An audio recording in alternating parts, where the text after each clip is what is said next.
Morning আমার lovely বন্ধুরা, আশা করছি সবাই ভীষণ ভীষণ ভালো আছো। আজকে আমাদের হাইকিং ডে, তো আমরা এসেছি নুক্সিও, সেখানেই আমরা হাইক করব। আমাদের গ্রুপের সবাই চলে এসছে আর এখন আমরা যাব হচ্ছে ট্রেক করতে, দেখা যাক কতটা কি করতে পারি। Happy birthday to you.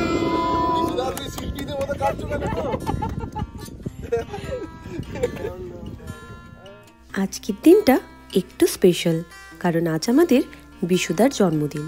আমরা সবাই মিলে একসাথে কেক কেটে হইচই করে তারপরে হাইকিং করব নুক্সিও ন্যাশনাল পার্কে। কেকটা আমরা কেটেছিলাম সবাই মিলে, তাও আবার গাড়ির ডিকিতে। বিশুদা বিন্দুমাত্র টের পায়নি যে এমনটা হবে বলে। তারপর আমরা সবাই মিলে একটু একটু কেক খেলাম এবং বেরিয়ে পড়লাম নুক্সিওতে ট্রেক করব বলে। হেলসিঙ্কি থেকে আমরা 1 ঘন্টা ড্রাইভ করে নুক্সিওতে পৌঁছেছিলাম। গাড়ি চালানোর সময় পুরো রাস্তাটা যেন ছবির মতো। বাবা দারুণ ফিনিশ।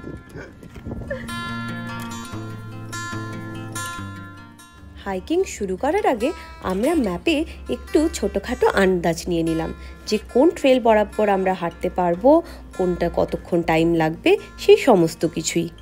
কাঠের বোর্ডে ট্রেলের নাম এবং কতটা সময় লাগবে সবটাই দেওয়া আছে। ডিসাইড হয়ে গেছে কোন দিকটাই যাব, কারণ আমরা প্ল্যানে রেখেছি যে আমরা এখানে গ্রিলও করব।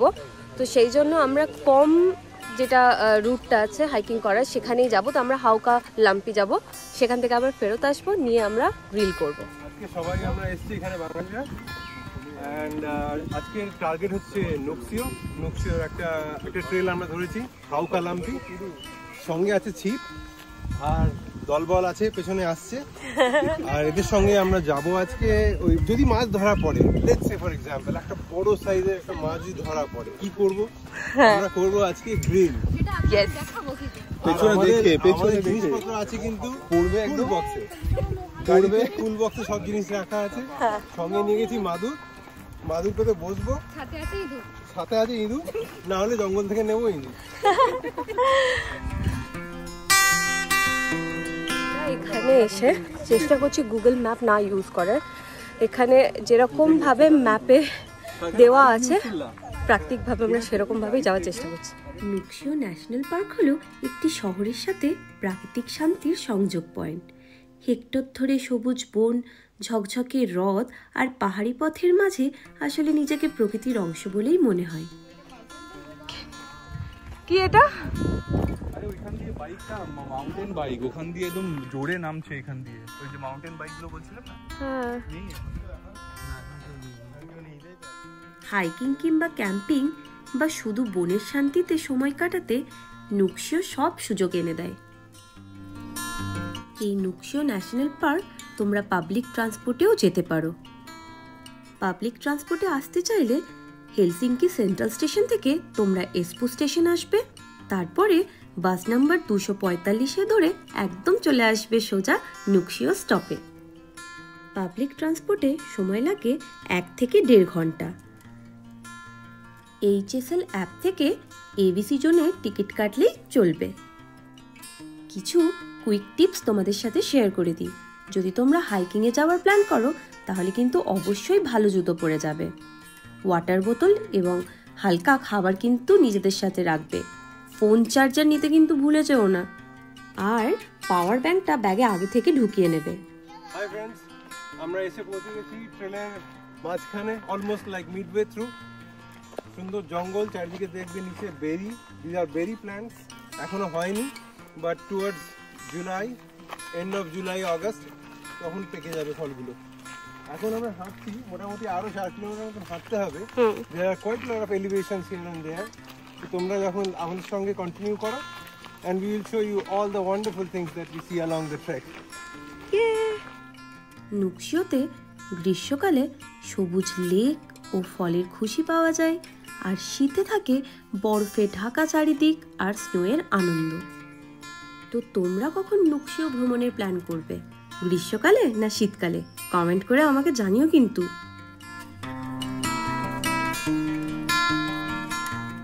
যদি তোমরা শীতকালে নুকশিয়া যাওয়ার প্ল্যান করছো তাহলে কিন্তু লিস্টে রেনডিয়ার পার্কটা অবশ্যই রাখবে। তোমরা নিজেদের হাতে রেনডিয়ারগুলোকে খাওয়াতেও পারবে। আমি শীতকালেও নুকশিয়াতে গিয়েছিলাম, সেটার ব্লগও করেছিলাম। সেখানে দেখিয়েছিলাম আমি রেনডিয়ারকে নিজের হাতে খাওয়াচ্ছি, আর কি কি অ্যাডভেঞ্চার করেছিলাম সব কিছুই সেই ব্লগে ছিল। তোমরা যারা সেই ব্লগ দেখতে চাও আমি তাদের জন্য ডেসক্রিপশন বক্সে লিংক দিয়ে দেব, তোমরা চাইলে একবার দেখে আসতেই পারো। আর এইখানে বেশিরভাগ অ্যাক্টিভিটি চলে মে থেকে সেপ্টেম্বরের মধ্যে।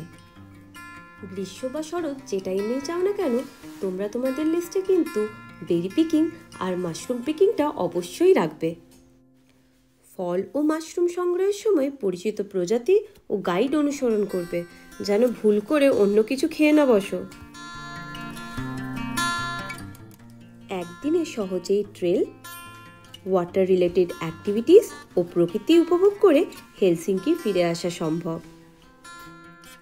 নুকশিয়াতে অনেকগুলো হ্রদ রয়েছে, এর মধ্যে কিছু হ্রদে মাছ ধরার অনুমতি রয়েছে, যেমন পিতকাইয়ারবি লেক, হাওকালাম্পি লেক, মুস্তালাম্পি লেক, এই সমস্ত লেকগুলোতে। যেহেতু সব লেকে মাছ ধরার অনুমতি নেই তাই নির্দিষ্ট ফিশিং জোন দেখতে হবে। তবে হ্যাঁ, ফিনল্যান্ডে মাছ ধরতে লাইসেন্স প্রয়োজন যদি তুমি রড ও লুর ফিশিং করো। জাস্ট ভেবে দেখো, বন্ধুদের সাথে নুকশিয়াতে মাছ ধরা মানেই প্রকৃতি, গল্প, হাসি আর ফ্রেশ ফিনিশ মাছের স্বাদ।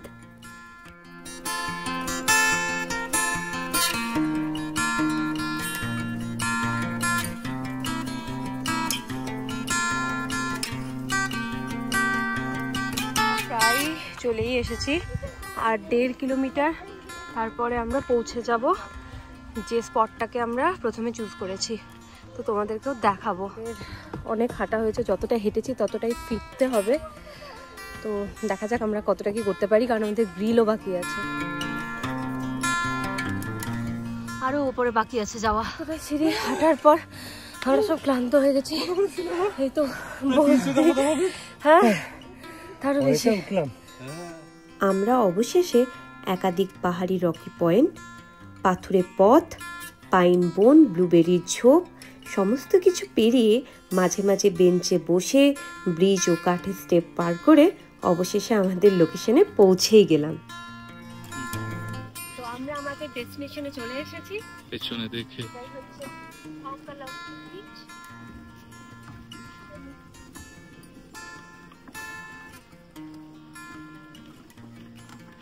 সুন্দর লাগছে চারিদিকটা, সবুজের মধ্যে জল। এখানে হচ্ছে সনা, এই পেছনে সনা আছে, সনা থেকে বেরিয়ে পর এই জলটা যেটা আছে সেই জলে সবাই ডুব দিয়ে, শীতকালের সময় বেশি করে এরা, গরম থেকে বেরিয়ে ঠান্ডা জলে ডুব দিয়ে আবার গরমে যায় সনা নিতে।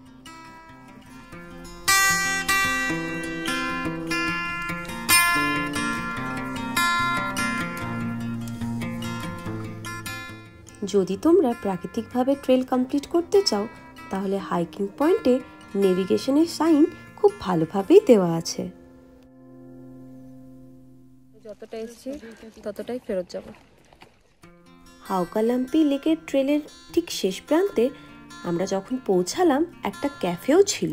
বউর খিদে পেয়েছিল, তো আমরা এই জায়গাটায় হল্ট দিয়েছি। তবে এই ক্যাফেতে খাবারের দাম তুলনামূলকভাবে একটু বেশি। আমরা আমাদের ডেস্টিনেশনে চলেও এসেছি, আবার ব্যাক করছি যেখান থেকে আমরা শুরু করেছিলাম সেই জায়গাটাতেই। তো এখন আমরা 4.2 কিলোমিটার হেঁটে এসেছিলাম, আবার আমরা ব্যাক করছি 4.2 কিলোমিটার অবধি। তারপরে দেখি যদি গ্রিল ফাঁকা পাই, প্রাইভেট গ্রিল, তাহলে হচ্ছে আমরা সেখানে গ্রিল করব, কারণ এখানে গ্রিলের নিয়ম হচ্ছে ফার্স্ট কাম ফার্স্ট সার্ভিস। তো দেখা যাক, এখন অনেক ভিড় হয়ে গেছে, তো আমরা পাই কিনা, ভাগ্য ভালো থাকলে হয়তো গ্রিলটাও পেয়ে যাবো। তাহলে আমরা চলে এসেছি তো, হ্যাঁ, আর 200 মিটারের মধ্যে আমরা পার্কিং এর জায়গায় পৌঁছে যাবো যেখান থেকে শুরু করেছিলাম। আজকে কিন্তু দারুণ আমাদের হাইকিং হলো। হ্যাঁ, ট্রেলটা মোটামুটি 10 কিলোমিটার মতন ট্রেল, শুনতে খুব কম লাগে কানে, but elevation almost like 300 metre. বাপরে, অনেকটাই উঠতে হয়েছে, আর কয়েকটা সিঁড়ি আছে, মানে মোটামুটি আমরা এখন গুনেছিলাম 500 স্টেপস অ্যাট লিস্ট। সেরকম দুটো পেলাম সিঁড়ি। আর তারপরে লেক ভিউগুলো অসাধারণ, প্রচুর মাছ আছে। আনফরচুনেটলি আমরা ছিপ নিয়েছিলাম, but we did not have the টোপ। হ্যাঁ, বাট একটা মাছ ছিপ ফেলে কোনো লাভ হলো না। তাও একটা পাতা ফেলে, একটা না পাতা না, একটা পোকা ফেলে একটা মাছ এসেছিল, আবার জলে ছেড়ে দিলাম, দিয়ে দিল। But anyways it was fun, দারুণ মজা করলাম। এবার হচ্ছে পর্ব রান্না করার। হ্যাঁ, গ্রিল হবে চিকেন, সঙ্গে আছে আমাদের নাক্কি আর কর্ন। তো আগে দেখা যাক যে আমরা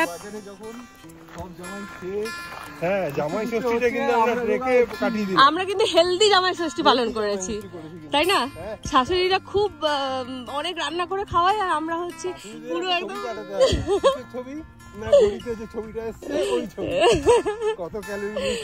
তাহলে আমরা সব তাহলে তোমরা সব হেলদি জামাই।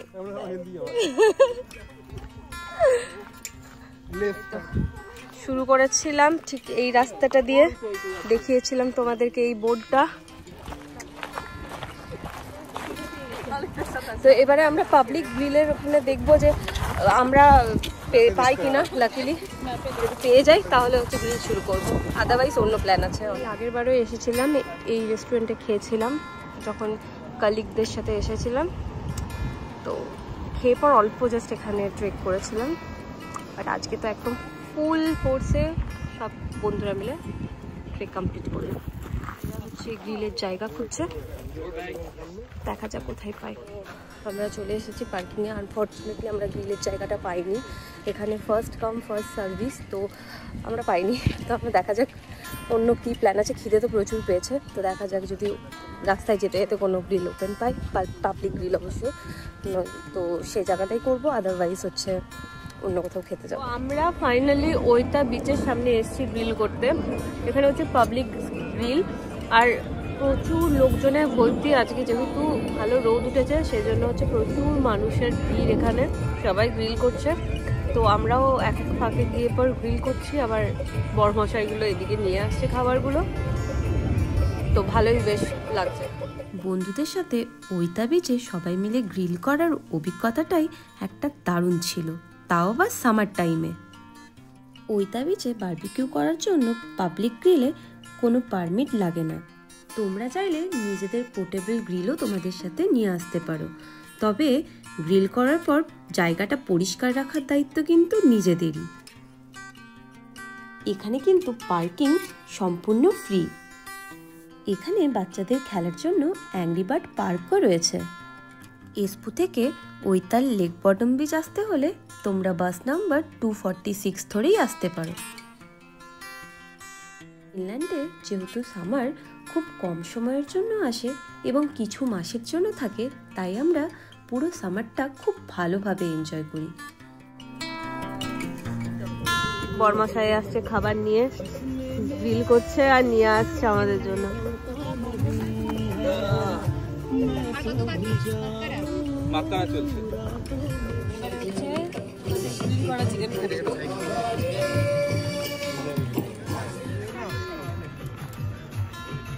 খাবার খাওয়া হয়ে যাওয়ার পর এখন আমরা এখানে ডাস্টবিনে ফেলতে এসেছি। পুরো ডাস্টবিন ফুল হয়ে গেছে, এত ভিড়, এত মানুষজন ছিল আজকে। আমরা এখানেই রাখলাম, কোনো ব্যাপার না, কারণ অলরেডি এটা ফুল হয়ে গেছে। যদি ফুল না হতো তাহলে আমরা ভেতরেই ফেলে দিতাম। ব্লগটা এতটুকুই, কেমন লাগলো অবশ্যই জানাবে। যদি একটু ভালো লেগে থাকে তাহলে লাইক, শেয়ার, সাবস্ক্রাইব এবং কমেন্ট করতে ভুলবে না। আপাতত ভালো থাকবে, ভালো রাখবে। Love you all and take care.